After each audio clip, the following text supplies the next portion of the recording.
The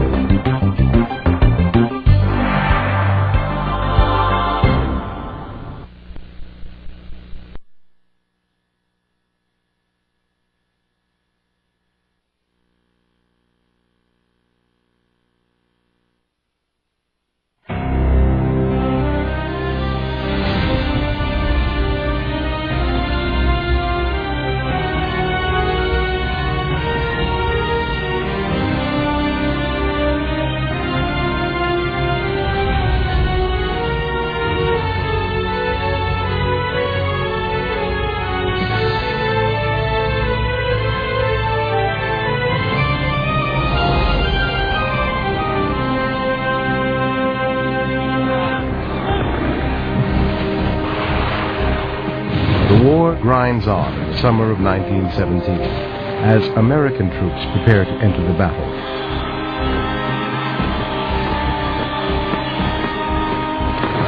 But in the fall of that year, a revolution in Russia creates new opportunities for the Germans. They defeat Russia in 1918. When Lenin takes power, he sues for peace with Russia, and they sign a peace treaty in March of 1918. So what begins as a war for the Balkans becomes, by the end of 1918, essentially a war of conquest for not just territory in Europe, but also perhaps colonies worldwide. On the Western Front, European troops continue their 4-year struggle, living in a vast network of trenches that etch the French countryside. Muddy, wet, cold, swarming with lice and rats, morale among soldiers on both sides of the conflict is at an all-time low. Before American troops can arrive, German forces launch one last offensive. In March of 1918, it does what nobody's been able to do for 3 years. It breaks the stalemate. It breaks through. And in a series of 5 offensives throughout the spring of 1918, Germany's gamble is that now we're going to get to Paris. We're going to finish what we started in 1914. And once again, they get to within 30 miles of Paris. You know, 1 million people evacuate Paris. I mean, there's panic. People think this really could be it. But in June, the first contingent of American forces joins the French. And those really are the first big battles that America fights at Château-Thierry and at Belleau-Wood, and we can credit the Americans with actually stopping that drive to Paris. They stopped the German offensive. By July, over 1 million American troops flood into Europe. The fervor of war, a battle mentality, can be felt on both sides of the Atlantic. The target at home is anyone suspected of undermining the war effort. The town of Bisbee, Arizona, is a case in point. It's a town that at the turn of the century was a center of copper mining, where the exploitation of both natural and human resources is going on in a really intense fashion. Then the war comes, and copper is a very valuable commodity. Every bullet requires copper, and so the cost of copper goes through the roof, and the companies are making a fortune. A lot of men are also leaving Bisbee to go to the war, and the workers, in some ways, are operating now from a position of strength. The miners, most are union members, stage work stoppages, demanding better working conditions and higher pay. Business owners counter by organizing townspeople into what they call a Citizens Protective League. Worried that the strikers are undermining the war effort, the Citizens Protective League decides to deport the radicals, and they begin at dawn, and they announce, all women and children off the streets today. More than 1,000 people went through town and sort of gathered up people, and then they put them on railroad cars. And they shipped the cars out of town and said, we're going to break this union, and we're going to get this copper out of the ground again. And this creates a national controversy that brings together all kinds of labor leaders and reformers, people who often wouldn't have been really sympathetic to what the strikers in Bisbee were saying. The government sends a series of investigators to go and investigate the conditions of work and the conditions under which this deportation took place. The report that is eventually released criticizes the actions of the citizens and mine owners. But by that time, the unions are shut down, and the workers themselves get very little of what they wanted. And so this, I think, sets the stage for things like the Espionage Act. That's passed in 1917. It's expanded in 1918 with the Sedition Act. And these have significant penalties for people who speak out against the draft or against the war effort. In Europe, General Pershing, commander of U.S. troops, is fighting a battle of his own. The Americans have watched what's happened on the Western Front for 3 years, and it's just been mass slaughter. So it really doesn't encourage American generals to feel that the Allies really have a good game plan here. Let's just give them American soldiers to sort of throw at the machine gun. Pershing fights very, very hard, especially with the French, to get his own sector of the Western Front under American command. And that finally happens in September of 1918. One of Wilson's goals of the war is to have a very strong influence on the peace. And the only way that that's going to happen is if the American contribution is clear. In a carefully coordinated effort, the Allies launch a major attack on the German position. Instead of piecemeal attacks, the Allies are going to converge in 4 separate attacks on the Western Front, all simultaneously to push Germany back once and for all. It's some of the hardest fighting of the war. And when Pershing gets criticized, why are the Americans all bogged down where, the French and British armies are making all this progress along other parts of the front? Pershing argues, I think correctly, that he's fighting in an area that Germany's had for 4 years. It's wooded, it's high terrain, it's completely entrenched. And in that heavy fighting that he's doing, Germany's draining off divisions from other parts of the front, making it possible for the French and British to push forward. This is one of the rare moments in the war when black troops are engaged in something more than manual labor. African American soldiers were largely relegated to service units where they were asked to sort of provide manual labor, ditch digging, and so forth. Many of them were not given the kind of military training that they needed to be effective in combat. And those who ended up in combat, for example, in the Battle of the Meuse-Argonne, faced some really difficult situations without the kind of training that they needed. A lot of people look at the American effort during the First World War and say, well, we hardly fought at all. We were only in there a year and a half, 6 months of combat. I mean, look at what happened to Germany and to the Allies.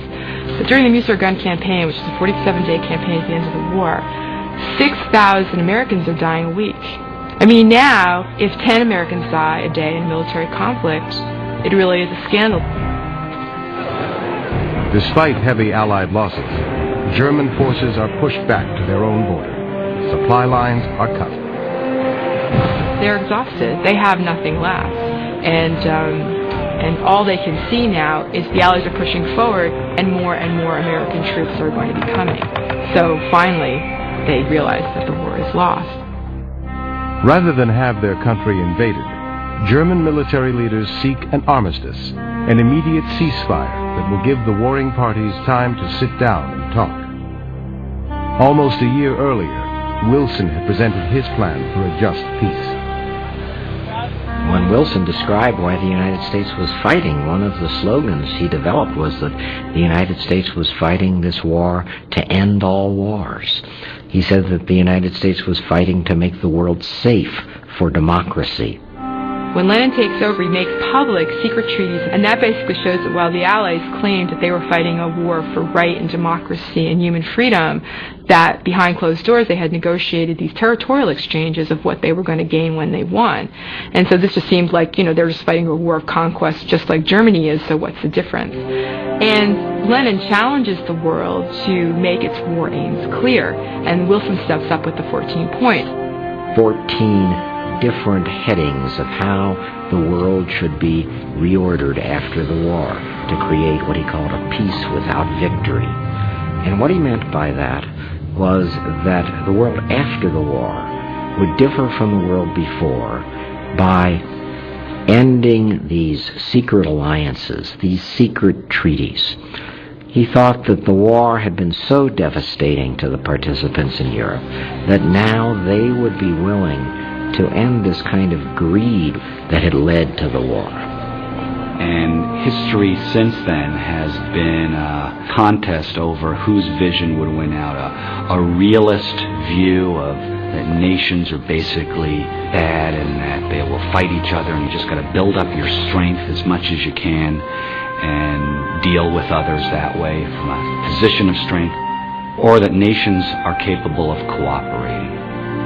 That is, everyone looking out for everyone else's interest through a general international organization, an organization which came to be called the League of Nations. That was the centerpiece of Wilson's program. That's Wilsonianism, or liberal internationalism, based on an arbiter, on an organization that could lift itself outside the realm of nations and alliances and make policy decisions, or at least assess and judge and hand down decisions on which nation was right or wrong in a conflict.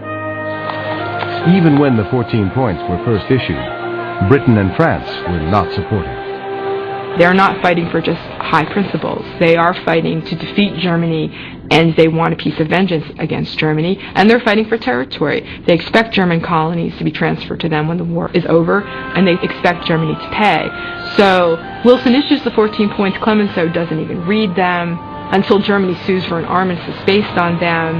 And so right there we're seeing the foundation for problems that will become clearer when the peace is actually being negotiated. When President Wilson arrives in Paris for peace talks, he is cheered by one of the largest crowds in French history. His intent, his purpose, is to shape the contours of the post-war era. It turns out he can't, because those realists, the French and the British, say, sure, we'll join the League of Nations, but the British say, we want our big navy. And the French say, we want to lop off part of Germany, and we want the Germans to be responsible for this war, and they're going to have to pay us billions of dollars. And Wilson says, okay, as long as I have my League of Nations. So from that point on, Wilson's vision clashes with the hard realities of international politics. Wilson's critics said that he compromised too much, that the peace treaty that emerged from the Paris Peace Conference was not a peace without victors, that it was a peace that punished Germany. He compromised on the territorial settlement in the Far East. He compromised on the territorial settlement in Poland. All of these compromises he made so that the other nations would agree to the creation of the League of Nations. Nobody gets really what they want. The French, or Clemenceau, wants a defensive security arrangement that will protect France in the future. Britain wants Germany to pay, but is a little bit more nervous about the idea of totally weakening Germany, because this is going to create a huge power vacuum in the center of Europe, and who's going to fill that? And of course, Wilson gets the least of what he wants. Wilson wants the 14 points enacted. He gets self-determination. Self-determination, in Wilson's mind, really was essentially an idea that he only really meant to apply to Europe. But its greatest impact was in the non-Western world. So as a result, he found enormous interest in national self-determination in 1919 in Egypt, for example, in China, and in Korea. Actually, things threatened to get out of hand for the colonial powers in all of those areas. So in a sense, Wilson opens up a Pandora's box of encouraging these nationalists, those who had not dared to speak up against colonial regimes, now felt that they had the support of the United States.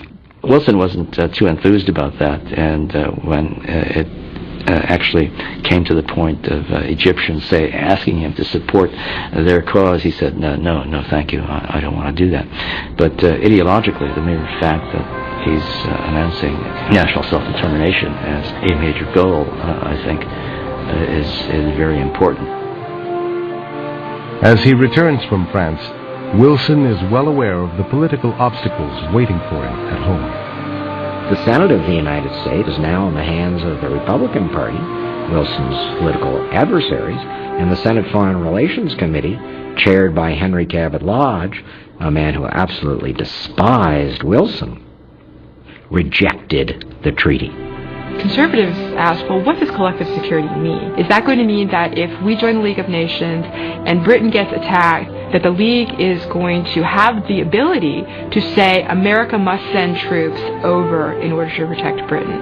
Is Congress that has this power? Are we giving that power, giving control of our armies to an international organization? For liberals, their problem with collective security is a little bit different, which is, well, won't this just prop up the empires that we're criticizing around the world? Wilson would compromise quite a bit at Paris with the other leaders of the great powers in order to get the League of Nations. He wouldn't compromise with the Senate. He wouldn't allow the Senate of the United States to include certain reservations that the United States would reserve the right to decide whether it would deploy its troops. Wilson's Democratic senators begged him to allow that kind of reservation, but he wouldn't. He goes on this speaking tour. He's going to drum up public support, sort of put pressure on Congress to show them the country is really behind this idea of a League of Nations and make them answer to the American people. He has rousing receptions, gives beautiful speeches. He's giving this speech in Pueblo, brings tears to people's eyes, and at the end of it, he becomes incredibly nauseated, starts twitching, and his doctor is afraid that he's about to have a heart attack right there, rushes him back to Washington, where he in fact suffers a stroke several days later. And this, of course, is critical, because from this point on, Woodrow Wilson is out of the picture. He wasn't in command. His wife really took over as acting president. She wasn't called that, but she was the president in everything but name. Nobody's really sure who's running the country. And people are kind of mystified. I mean, Wilson is said to have recovered, resting comfortably, but he just disappears. And the two of them together, Wilson and his wife, Edith, came to see conspiracies all around him. And one of the conspiracies they thought was at work was that these Democratic senators who begged Wilson to allow reservations to be included in the final treaty were conspiring to undermine his work. And then, of course, the end of the story is somewhat tragic for him, because the Senate does, in fact, vote down the treaty 3 times. And so when he leaves office, the United States has not ratified the treaty, never joins the League of Nations.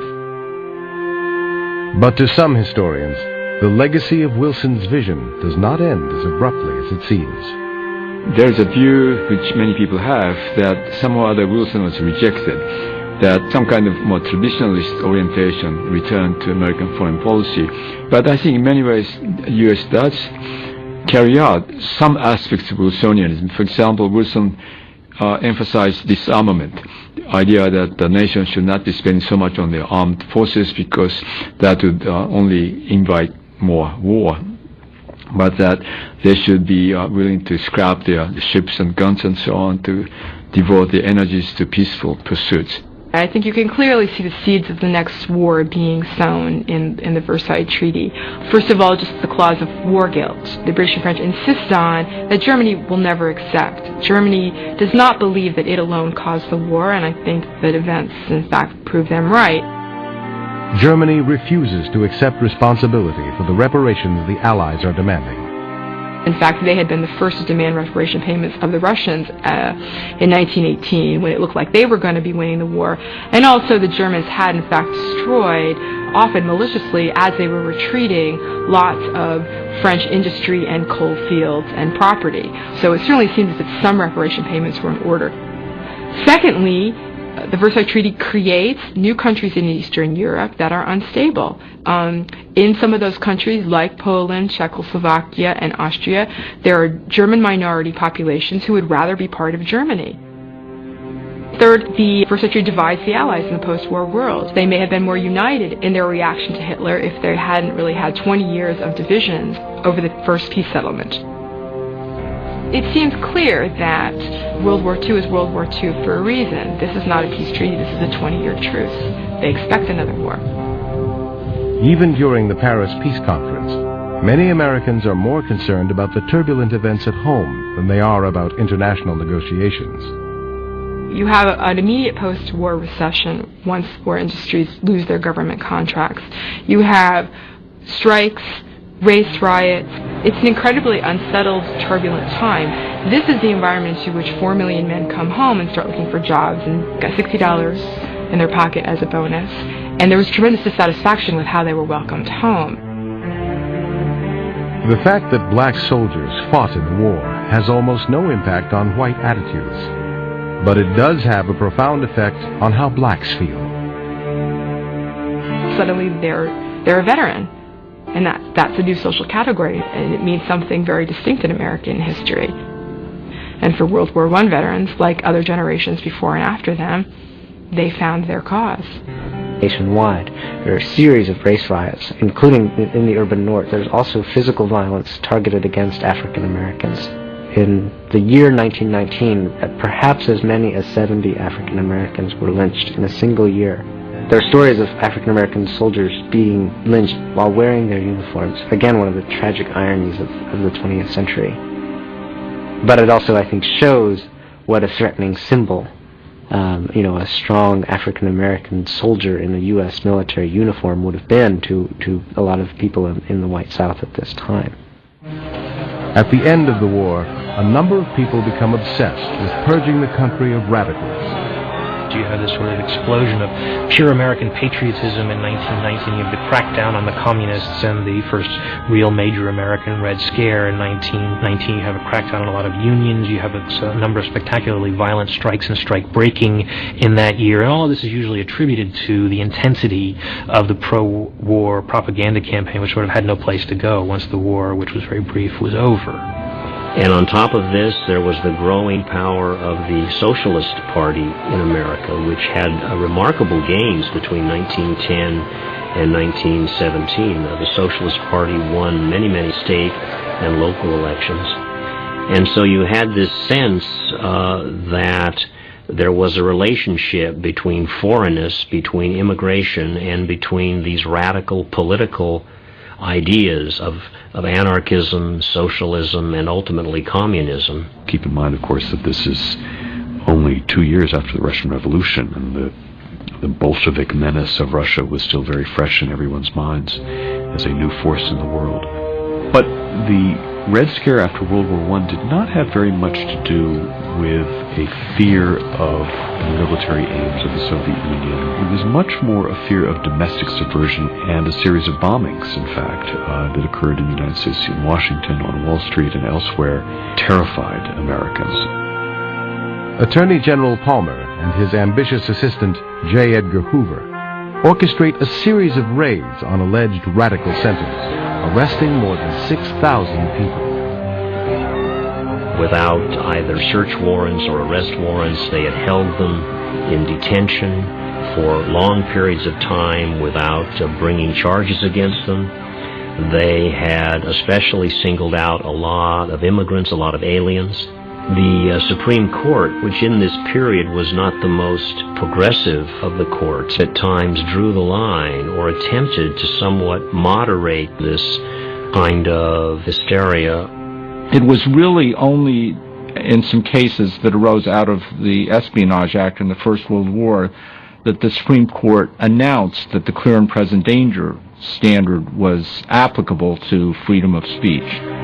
But a point I want to make here is that people went to jail for saying things in the First World War that nobody would have even thought it possible to convict people in the Second World War, during the Korean War, the Vietnam War, of saying those kinds of things. Opposition to the government, opposition to the war, and so on. Economic problems, labor unrest, racial tensions, and the intensity of anti-radicalism combined to create a general sense of disillusionment. On the one hand, World War I legitimized a whole range of governmental activities that had not had legitimacy before, and in particular some of the ways in which the government tried to regulate the economy. On the other hand, the war and the aftermath of the war, when for another year or so there was similar social turmoil over many of the same issues, helped to delegitimize some of the repressive and coercive measures that the government had undertaken during World War I, and make it more difficult for the government to move in that direction in the future. People were just tired. There had been a great deal of ferment for 2 decades to get people involved and to feel socially responsible. And this culminated, of course, in the great moral crusade of the First World War to make the world safe for democracy, and people were tired of that. Warren Harding ran on a campaign of restoring normalcy in 1920, and as you know, that was a word that he invented. But people knew what he meant, and people were probably glad to have something like normalcy back when Warren Harding became president. And yet, the legacy of Woodrow Wilson will serve as a reference point for decades to come. What he did was to provide an historical interpretation, history as art, of the stakes in World War I, what that war meant to the direction of world history, what that war meant to the continued development of the United States, to democracy, to other peoples as well. So the way I describe this to my students is, have you ever seen a Jackson Pollock painting with all the squiggles and squirrels and drips and so on, and you ask yourself, what in the world does that mean?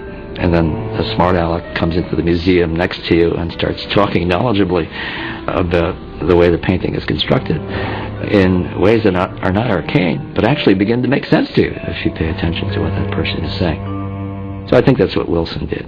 I think Wilson was extremely important, our first modern president, because he defines the threats that the United States is going to be facing over the course of the next 75 years. And those kinds of ideas had been making the rounds, to be sure, but it's Wilson who manages to synthesize them and put them together in a convincing way that has resonance with people, that makes events understandable. And that is very much, I think, a great work of political art.